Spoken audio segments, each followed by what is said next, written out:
Well, hello and welcome to Naming in an AI Age. This week is a little bit different. We're going to play 21 questions.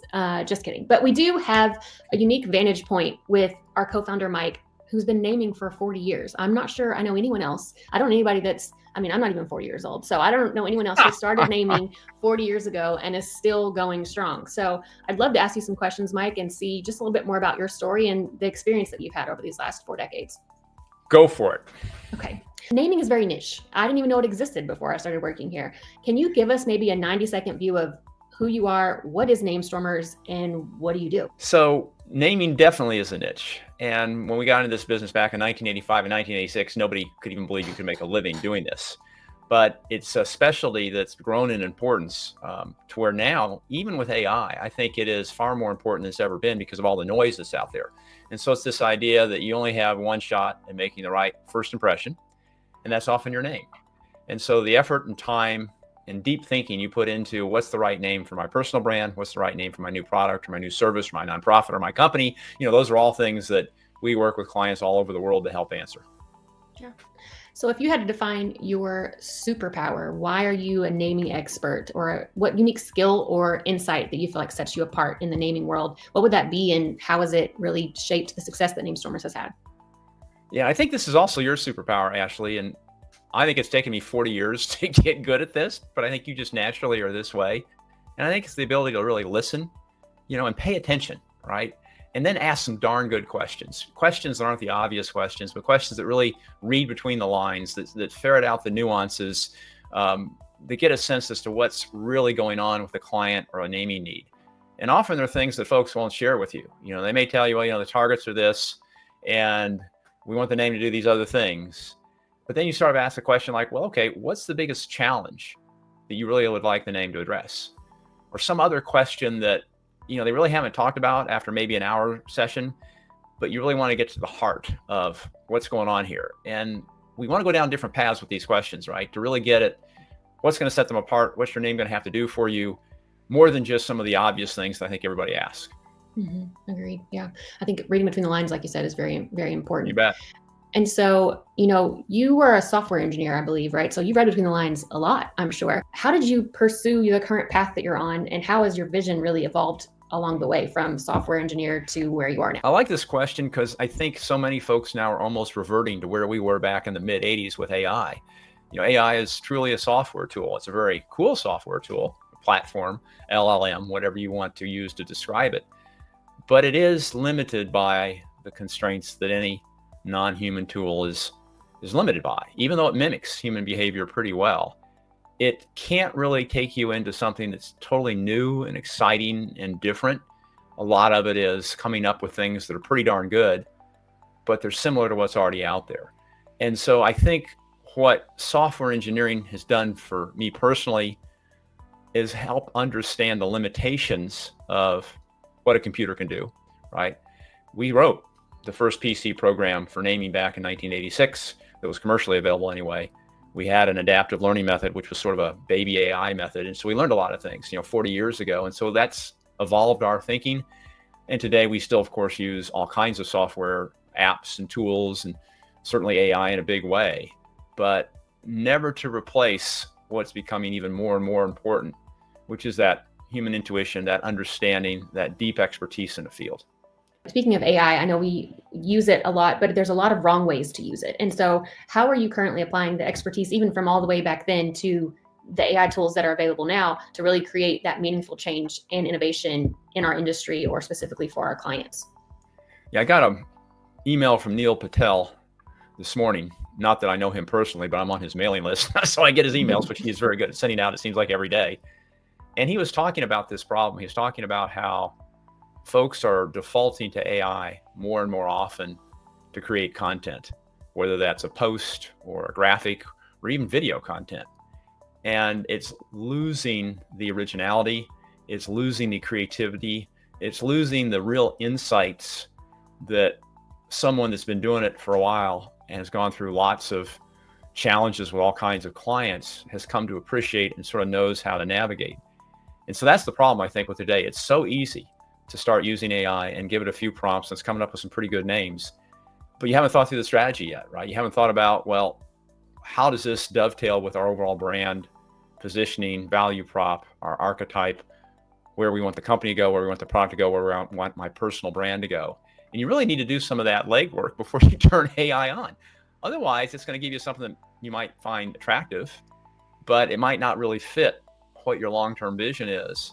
And we've found with some clients, it's hard to get them to change the path, right? Once they've gone down sort of the wrong path, even though it's pretty good, it's not going to serve them well long term. So I think that's one of the biggest challenges with where we are today in the state of affairs with AI. Navigating those challenges, by the time you solve one, you have another challenge coming up with the way That's things right. are evolving. But You're speaking right. of challenges, I wanted to see, what is one of the biggest challenges you've had to face in your life? How did you overcome it? And what was that lesson that you learned to be able to take away from that experience? I think as one gains an experience, there's a real danger to think you know the answer before you've really ferreted out where the client or your team's coming from. And so not asking the question multiple times and not really listening and not trying to, oh, I get it, right? We've done 20 projects like this already in this space. I know exactly what they want, how to solve the problem, and you're off to the races. And that's never the best strategy, right? The best strategy is, well, how is what you're doing different? How is the environment changed from even a year ago? What is your key point of differentiation? Where do you see the opportunities given today's environment that didn't exist a year ago? So I think one of the biggest failings I've had and that I've come to realize is no one has all the answers. And just because it sounds very similar in terms of the parameters, the type of name that's needed, the style, the geographic scope, who knows what, right? There's always something that's different about it. There's always something that is super important. It doesn't always reveal itself after that first question or two or three or four, but diving deep and really trying to get a good lay of the land before you switch into problem solving mode or creative mode is hugely important and something that I have not been very good at in the past. And I'm still learning, but hopefully getting a little better at every day. Yeah, I think about, we talked about reading between the lines. We talked about sometimes we have to have more of a discovery process with our clients. Naming is different. It's not your typical branding, overarching type of concept. So what is a unique framework or principle that we use here at NameStormers specifically that we feel maybe people often overlook or underutilize? And I've talked about this off and on for a long time, and it rubs clients the wrong way, but what you think about a name really doesn't matter. And especially when you're talking to CEOs or founders of a company, they just go crazy and berserk when you say something like that. Like, what do you mean what I say or what I think about a name doesn't matter? But the point we're trying to make with that statement is, think about your target, right? Think about who you really want that name to work for. Most cases, not always, but I would say well over half of the time, and you know this too, Ashley, the target isn't the client we're talking to or the people we're talking to on their team. They may be targeting someone much younger, and they just don't understand how those folks react to names, how they interface with digital media. It's just a whole different mindset. And so having people in the room that are representative of that target, whether it's employees that you're targeting, customers that you're targeting, partners that you're targeting, investors that you're targeting, is just super important. And so trying to help folks understand that in a subtle way that doesn't cause angst and stress and argument, but more of a thoughtful debate, is something that I think is a big deal and very important. I think it's important of the disconnecting, the layers of disconnect. We want to make sure that we bridge those gaps so that they're understanding their target better. Speaking of bridging the gaps, it's a digital media world now, especially compared to 40 years ago. Where do you see the naming industry going in the next 5 to 10 years? And how are we working at NameStormers to stay ahead of the curve? Well, I think a lot of folks have talked about this in different podcasts and even books. I follow Mark Schaefer, and I've mentioned him before, and he's, I think, brought this up several times. Paul Roker, who has a podcast on AI, has talked about this. There's going to be a big shakeout. It's already happened, I think, on the agency side, the marketing side of the business, and the customer support side of the business. If you're average, AI can make you look good, or maybe even a little bit above average. But you really have to be great. You really have to bring to the table your A game all the time, I think, to survive over the coming months or the coming years. It's easy now for AI to do a lot of the things that someone that's pretty good can do, especially when it comes to name creation or trademark searching or linguistic clearance. But if you really are good, if you really take the time and try to understand, the complexity of the problem, the opportunities for success, I think you can almost always come up with a name or a tagline or a branding strategy that's better than what you're going to come up with using AI or using other tech. And so the great firms are going to survive and flourish. And everybody else, I'm afraid, is going to go out of business, because I don't think there's room anymore for a whole cadre of naming agencies. I think the way AI search is going to start to work, the diminishing importance of websites and SEO, all of that's going to lead to the folks that are really top notch, 1, 2, maybe third place, but let's say the first and second, they're the ones that get all the attention. They're the ones that are going to have the content out there.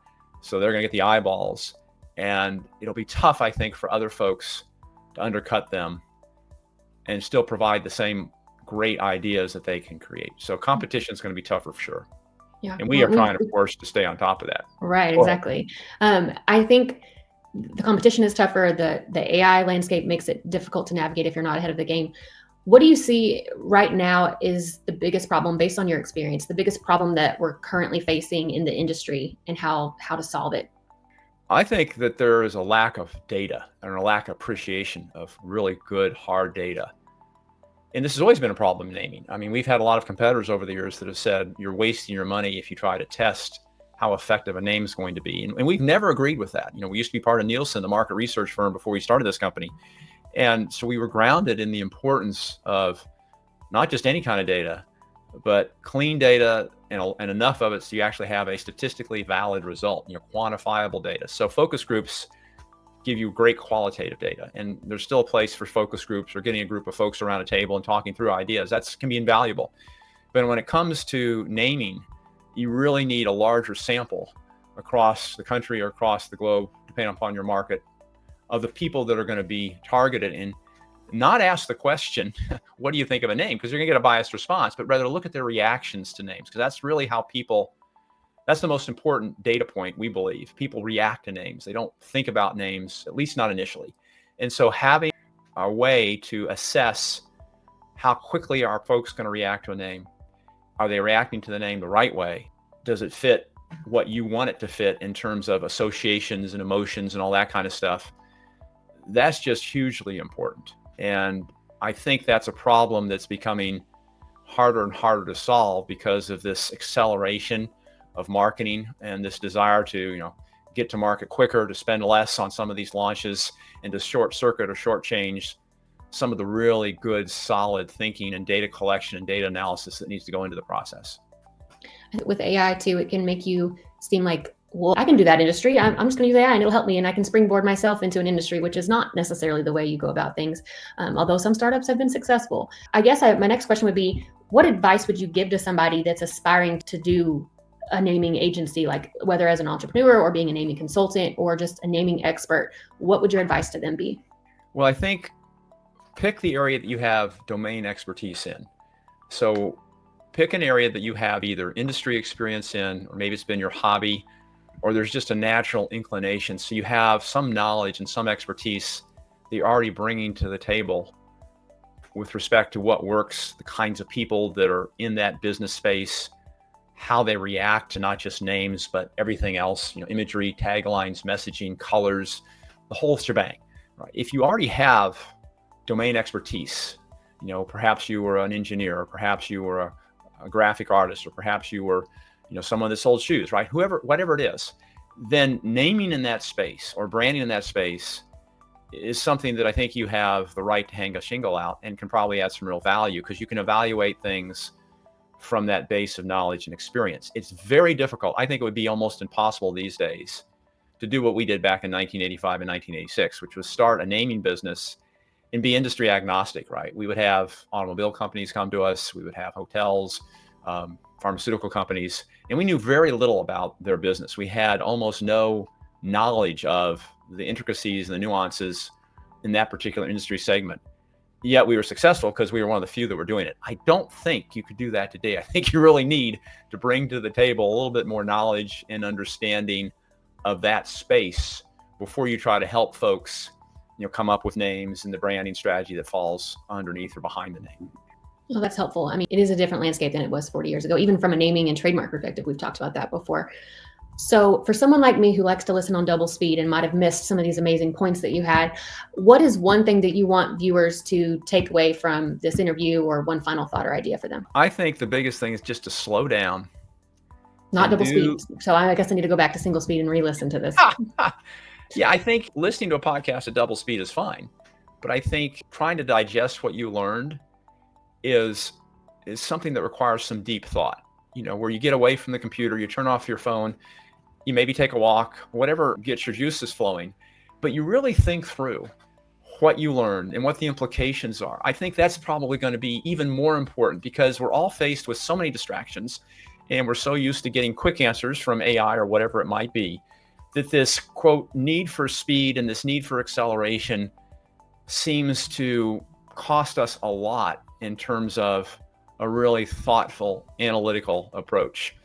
I think a lot of folks can go very broad, but not very deep, right? With AI and with all these tools, you can get quick answers to just about anything, even subjects you don't know much about.